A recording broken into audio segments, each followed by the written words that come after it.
when Woнгong asked me to do a talk from this chapter and speak about my own practice, I was like, okay, I'm going to get outed. And because, in the threefold practice, everybody knows meditation is the most important part. And except in certain situations, like retreat or being here, meditation is really hard for me. The main reason being because I have a tendency to fall asleep. And to the degree that I went to one retreat, not with Woнгong, and I decided not to take my awake medication to see what would happen. And I literally slept sitting down up straight for the whole meditation retreat. It was pretty amazing, but didn't feel very enlightening. But I found this one chapter that was like, oh, now this matches up with both my practice and my thinking and my life and my inclination, so here we go. And I labeled the talk, Keep an Open Mind. So this is the Scriptures of the Founding Master, number 3 practice, and it's number 27. I'm going to read it to you. Hopefully it won't be too boring. The Founding Master said, if you wish to become a well-rounded person and attain wide knowledge and vision, you absolutely must not cling to a single point of view. Virtually everyone today clings to a single point of view, which prevents them from achieving the perfect way. Confucian scholars are attached to Confucian customs, Buddhist monks to Buddhist customs, people active in other religions or society, for their part, to what they know and do. Thus, they lack a broad understanding of right and wrong, benefit and harm, and do not know how to adapt and apply other people's dharmas. In consequence, they do not manage to become well-rounded persons. A disciple asked, if people abandon their own traditions and doctrines, wouldn't they lose their principal convictions? The Founding Master said, I'm not saying that you should lose your principal convictions and adopt other dharmas indiscriminately, but rather that you should widely apply other dharmas after you've established your principal convictions. You must understand this point well. This has been my practice long before I took up the Dharma, and continues to be my practice all the way through since I started. And it falls under, I guess, inquiry into human affairs and universal principles, and choice and action. I think I'm more proud of those sides of things in my practice. But my practice on inquiry is to never have a fixed view, as best I possibly can. So I don't know how much to say about this part, but I have 2 vocations in life at this point. One is that I'm a psychoanalyst in practice for maybe close to 40 years, and I'm a Buddhist practitioner for more like 20 years. And I take them both equally seriously, I'd have to say.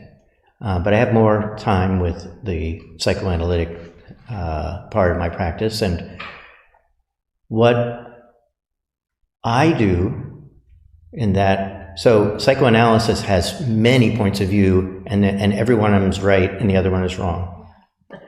And so what I do is I refuse to read just one point of view.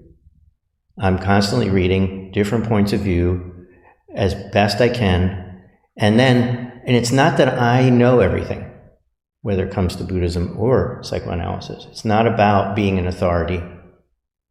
It's about letting these things penetrate inside me without my trying to force anything, and allow whatever comes forth naturally in my work as a psychoanalyst, psychotherapist, and especially in my work as a supervisor and teacher of psychoanalysis, because that's where I'm able to express the integration of these things the best. Here, Wang Gong labels me a Dharma vending machine. But that's kind of, I have read a lot of Dharma. I continue to continuously read Dharma. I continuously read the Red Book. I continuously read other types of scriptures, other points of view. I've taken online a full class that supposedly you become a geshe. I'm not. I've listened to Zen. I spent my first probably 5 or 6 years in Buddhism listening constantly to podcasts on Theravada and Buddhism. I've listened to lots of podcasts on Zen Buddhism. I continue to search and search and search in hope of getting enlightened that way, and it hasn't worked.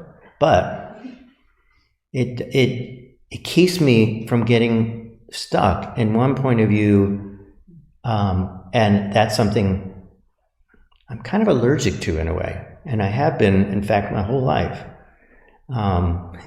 When I was in middle school, there was a certain way to dress.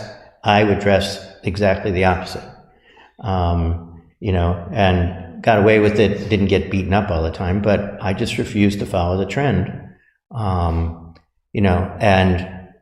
for better or worse, the only thing I'm fanatical about is fanaticism, which I have to work on.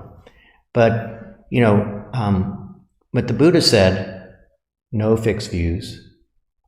The third Zen patriarch said, those with no preferences have no suffering. I am nowhere near that. I have a preference for being not wrong, which is not the same as being right.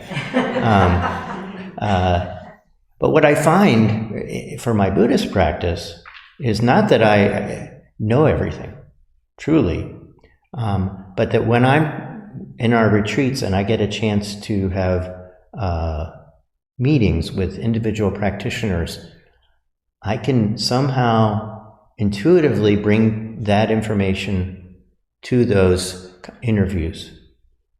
Just like when I'm doing psychotherapy, just like when I'm doing supervision, it comes from inside of me without having to reference any, but it isn't that I'm quoting all the time. It isn't that I'm so smart. It isn't that I've got it all inside of me and, it's that somehow my way of practicing is to keep trying to not get stuck, to keep trying to broaden and broaden and broaden. And I don't know if that'll bring me enlightenment or just confusion or more suffering, but it's my way. I think that, and I think Buddhism in particular, though, like Master Soto-san said, you find different groups that find what they think is the best form of practice, the best form of philosophy, and they exclude everyone else, which is really a shame, because this is a practice that is meant to save the world through practice of an open mind, through the practice of love and compassion, and precepts, but precepts that are about caring for one another, not about being right, not about being rigid, not about, commandments. Not that I'm trying to criticize the 10 Commandments, because they got a lot to them too. But, in Buddhism, it's not like Buddhist groups usually are fighting with each other, going to war over, oh no, Tibetan is better, oh no, Theravadan, no, Zen, no, Wan Buddhism. We don't need to fight with each other because we're all going in the same direction. And we're all trying to free our minds from greed, hatred, and delusion. And so I would say, yes, my practice is mainly inquiry into human affairs and universal principles. I spend most of my time on that. But I also practice kind of timeless Zen and placeless Zen. I try and constantly work on acceptance, work on what I think of as mindfulness of, in the moment, whatever's happening, saying yes to rather than reacting to. Am I successful?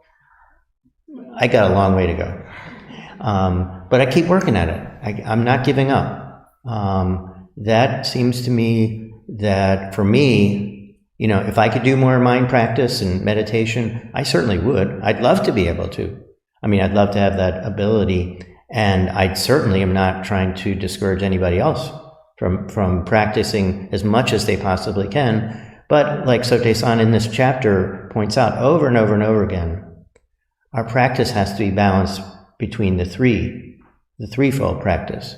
And so really it has to be timeless Zen, placeless Zen, as well as seated meditation. So keep an open mind. Keep trying, I just bought an Audible book, the Bible, which I know some of, but mostly not. So I want to learn that. I don't mean I want to learn it. I want to expose myself. I want to see, what are people talking about when they refer to this, that, and the other? What does it actually say? And I'm reading another one on the Gnostic Gospels. I'm not turning to Christianity. I'm just curious. I just want to, not to mention, 5 or 6 books on Buddhism that are ongoing too. I wouldn't advise anybody to do it my way.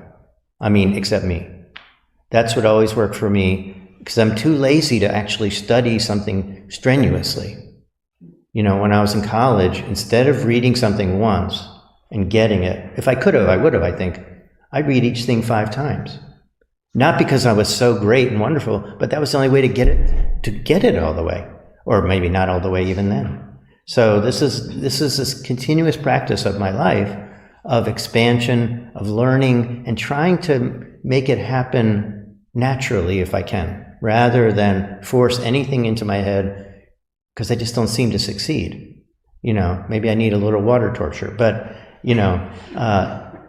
so again, everyone has to find their own road to this practice, and you should feel free to work within it, as Master said, and he gives really good advice on how to do it and how to follow, how to practice in Won Buddhism, and how to emphasize different parts of the practice. And clearly, all 3 of the threefold practice are very important. So thank you for bearing witness with me and listening to my both strengths and weaknesses, and Kamsahamnida.